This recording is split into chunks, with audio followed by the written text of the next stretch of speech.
Мяч в ворота команды «Нафтан» забил Юрий Кольцев, номер...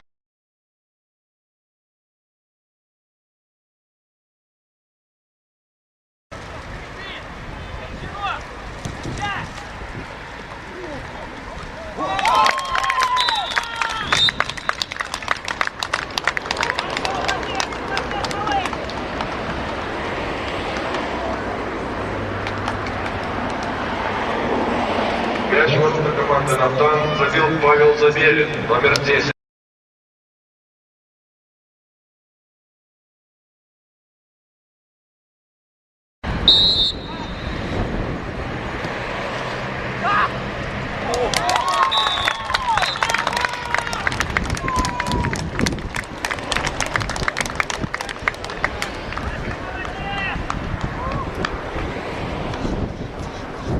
Мяч в ворота